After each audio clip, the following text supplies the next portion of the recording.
Hola a todos, sean bienvenidos a este video de puntualización sobre los trastornos depresivos. Les recomiendo que para mayor comprensión del tema revisen el video sobre los trastornos bipolares. Con estos últimos, con los trastornos bipolares, los trastornos depresivos comparten el carácter episódico. ¿Qué quiere decir esto? Que el curso de los síntomas no es longitudinal, por lo menos no de manera primaria, sino que hay periodos de remisión. Y esos periodos de remisión son frecuentes. Si ustedes revisan también ese video, yo ya les había explicado que para entender los trastornos del estado de ánimo había que operacionalizar algunas variables. Entre ellas era la intensidad del afecto, la labilidad del afecto, la correspondencia del afecto con un estímulo externo que lo justifique, la frecuencia también de un afecto determinado. Les había explicado que entre el margen superior y el margen inferior nosotros encontramos la variable de la intensidad. No significa que entre esos dos umbrales sea o se encuentre la felicidad o se encuentre la alegría. Se encuentran estados variables cualitativamente hablando, pero con una intensidad en un margen determinado. Lo que esté por afuera de esos márgenes ya podría ser considerado patológico si lo ponemos en función con otras variables que ahorita les voy a explicar. Entonces, a lo que se encuentra dentro del estado, dentro del umbral superior y dentro del umbral inferior, le vamos a denominar eutimia. Lo que está por arriba son estados de ánimo elevados no porque sean felices, elevados en un sentido topológico, al igual que deprimido, que es por lo que está por debajo. Y habíamos visto que por arriba se encuentra la hipomanía y más arriba la manía. Mientras que por abajo se abre una pregunta muy importante. También nosotros encontramos un escalonamiento de gravedad, así como pasa hacia arriba. Pues la respuesta es que sí. Los estados deprimidos son llamados hipotímicos, y dentro de la hipotimia o los estados hipotímicos también podríamos escalonar en dos lugares distintos de acuerdo a la gravedad. Sería la distimia como lo más pegado a la eutimia, y por abajo la depresión mayor, ¿sí? Pues bueno, para un trastorno de depresión mayor se requieren al menos 5 criterios de los 9 posibles, y a fuerzas tiene que ser 1 o 2. 1 o 2 es el estado de ánimo deprimido, hipotímico, y 2 es la pérdida de interés. Ojo que puede haber 2 sin 1 cuando hay estados de ánimo irritables. Ahora bien, yo les quiero destacar en particular 3 síntomas: el síntoma 3, el síntoma 7 y el síntoma 9. El síntoma 3 nos dice pérdida importante de peso, hasta 5% del peso corporal, sin hacer dieta en el periodo de un mes. Eso o aumento de peso.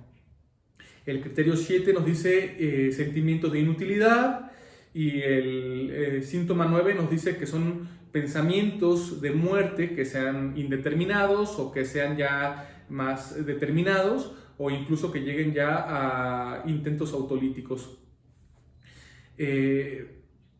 ¿Por qué les estoy destacando estos síntomas? Porque nos van a hacer llegar a entender esa diferencia de gravedad que yo les hablé hace unos minutos. Es decir, en la distimia no se encuentran estos tres síntomas, mientras que en la depresión mayor sí. Es decir, son indicadores de mayor gravedad.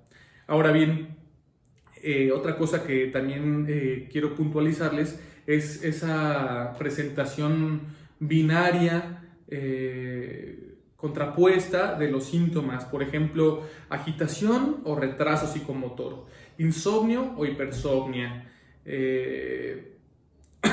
¿Por qué se presentan así?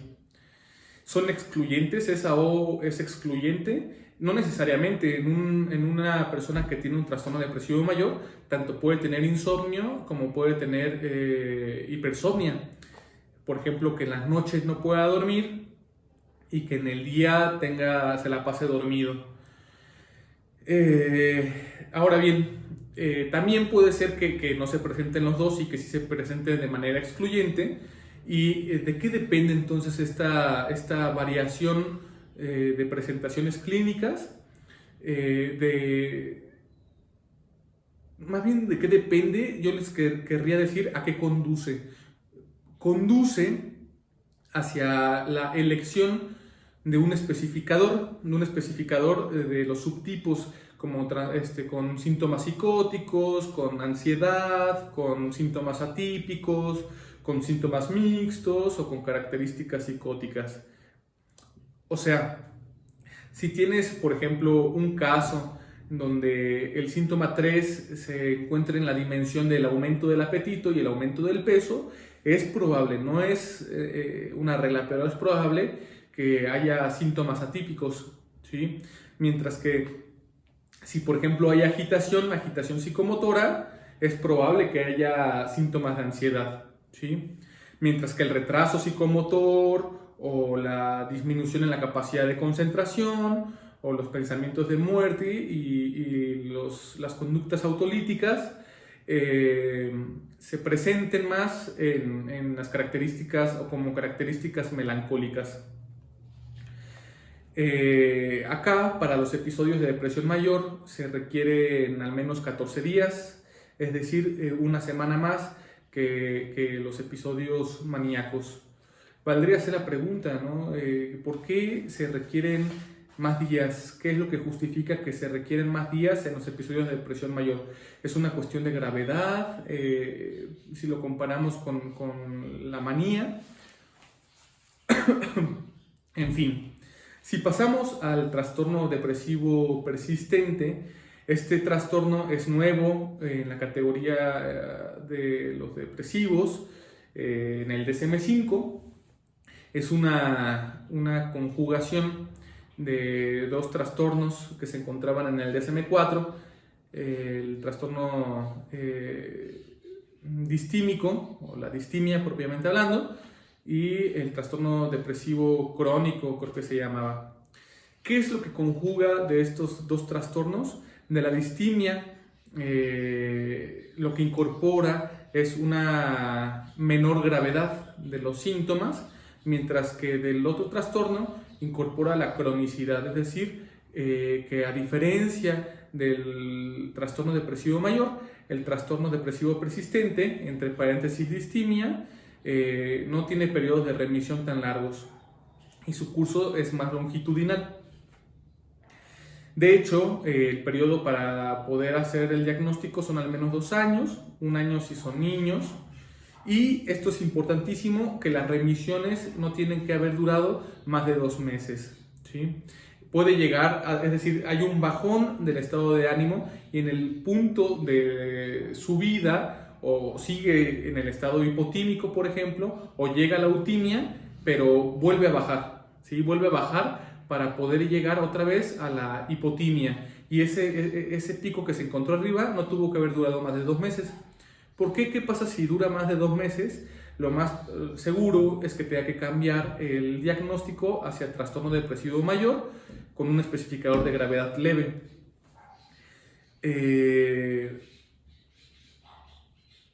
Entonces, esa es una diferencia con el trastorno depresivo mayor. La segunda es que en el criterio B, y esto ojalá que les pueda quedar muy claro, se encuentran los síntomas del criterio A del episodio de depresión mayor, pero no todos. Hay unos que quedan excluidos y justamente son los que yo les marqué hace rato, que dan una mayor gravedad a la presentación clínica, que es el 3, el 5 y el 7. Particularmente el 3 cuando se pierde el peso, era el 3, 7 y 9. El 7 los sentimientos de inutilidad, ideas rumiantes, Y el 9, los pensamientos de muerte recurrente o incluso intentos de suicidio. Bien, lo que quiero decirles ahorita es fundamental, porque eso significa, por lo menos en un primer punto, que el trastorno depresivo persistente excluye a los episodios de depresión mayor. De tal forma que por ahí hay un criterio que dice que no se tiene que haber presentado ningún episodio de depresión mayor. Sin embargo, si te vas hacia los especificadores de presentaciones variables de la distimia, dice que hay 4. Dice con síndrome distímico puro, que es que durante esos 2 años de tiempo el estado de ánimo es hipotímico y no baja hacia la depresión mayor, se queda en la distimia. Luego, con episodio de depresión mayor persistente. ¿Qué significa esto? Significa que cuando va hacia abajo el pico del afecto, va realmente a una zona de profundidad que ya conlleva cierta gravedad, es decir, que sí incluye o podría incluir los síntomas 3, 7 y 9 de la depresión mayor.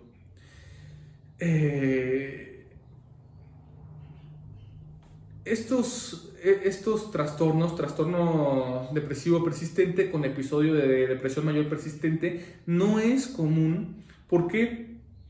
Porque imagínense aguantar durante 2 años con periodos de remisión pocos y además muy cortos, en ese estado tan miserable que es el estado de la depresión. Habría que corroborar esto con datos duros, pero me parece que el trastorno depresivo persistente con episodio de depresión mayor persistente es poco común, poco frecuente, porque los pacientes que lo padecen acaban suicidándose o muriendo, no sé, de otra cuestión, a lo mejor no nada más un intento de suicidio, pero sí a lo mejor la ingesta de alguna sustancia que no tenían la idea de matarse, pero que le dio sobredosis. Luego está los episodios intermitentes de depresión mayor, y ahí hay que especificar si en el momento en que llega a consulta tiene un episodio actual o no hay un episodio actual. ¿Qué significa esto? Que puede ser que el sujeto tenga un pico hacia abajo y, por ejemplo, llegue a la zona de la depresión mayor, y cuando suba está en el estado de la hipotimia, o de la distimia o de la eutimia. Ahí se diagnosticaría trastorno depresivo persistente con episodios intermitentes de depresión mayor sin episodio actual. En este caso yo hice que subiera hacia la eutimia, pero puede ser que haya subido hacia la distimia y que ahí es donde llegue a consulta. También puede ser que llegue en el estado de depresión mayor, en un episodio de depresión actual, pero que mediante la historia clínica determinemos que él o ella en la anterioridad no estaba en la zona de la eutimia, ya estaba triste, pero se pone peor, se agrava el estado. Del trastorno disfórico premenstrual. Es una categoría nueva que se ha incluido en el DSM-5 y hay que tener muchísimo cuidado. ¿Por qué? Porque en el empleo de esta categoría diagnóstica podría caerse en una cuestión de discriminación o de violencia de género. Es común en las parejas que, por ejemplo, a la pareja mujer se le diga, no, que estás en tus días, ¿no? O que ya vas a estar en tus días y por eso te pones así. Entonces hay que corroborar mediante algunas técnicas. Una de ellas es la entrevista clínica y poder establecer una relación causa y efecto entre los periodos premenstruales y los síntomas físicos y psicológicos. ¿Cómo lo corroboramos? Con una cuestión de tiempo, pero además con una cuestión de recurrencia. No porque en una ocasión de un periodo le surgieron estos síntomas, es que ya se va a hacer el diagnóstico. Lo segundo de este trastorno es poder diferenciar el criterio B del criterio C, que ambos son sintomáticos y que sí podrían conducir a una persona a preguntarse por qué dividir esos síntomas.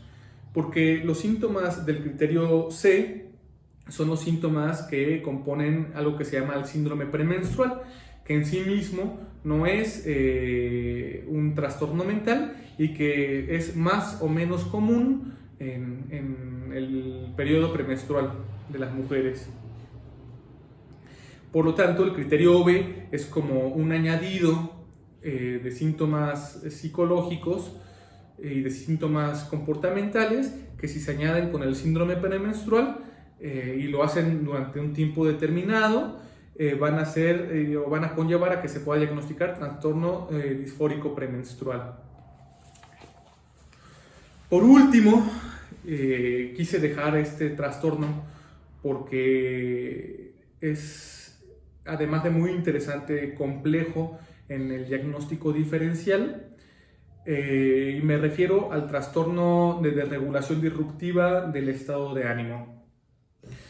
Al igual que el trastorno depresivo persistente, al igual que el trastorno disfórico premenstrual, este trastorno de desregulación es nuevo en el DSM-5. ¿Y por qué se añade? Se añade porque había como una especie de sobrediagnóstico de los trastornos bipolares, particularmente en niños. Y esas presentaciones clínicas, más que episodios de elevación maníaca o de depresión hipotímica, estaban como compuestos por estados de ánimo irritables. Además, hay una enorme colindancia entre el trastorno de desregulación disruptiva junto con los trastornos disruptivos y del control de la conducta. Por lo tanto, esto significa que tienen que tener mucha sagacidad para poder hacer el diagnóstico diferencial, tanto con los trastornos bipolares, que sí se pueden diagnosticar en niños, con los trastornos depresivos, que también pueden ser diagnosticados con niños, como con el trastorno de la conducta, el trastorno explosivo intermitente y el trastorno negativista desafiante. Yo los invito a que vean el video sobre los trastornos disruptivos y del control de la conducta para poder abordar de una manera más profunda este tema. Bueno, el trastorno de desregulación disruptiva del estado de ánimo está compuesto por síntomas conductuales muy particulares y síntomas afectivos también que son imprescindibles. El criterio A dice que hay accesos de cólera que se manifiestan de manera verbal, como con rabietas, ¿no? con berrinches, de manera comportamental también. También yo quisiera rescatar el criterio D, que es el estado de ánimo irascible, el estado de ánimo irritable, pero cuando entre los periodos de acceso de cólera, es decir, este trastorno trastorno de desregulación disruptiva no es episódico, por lo menos no en el estado de ánimo, sí en los accesos de cólera, y tiene un curso longitudinal parecido al trastorno depresivo persistente. ¿Puede ser grave? Sí, lo puede ser.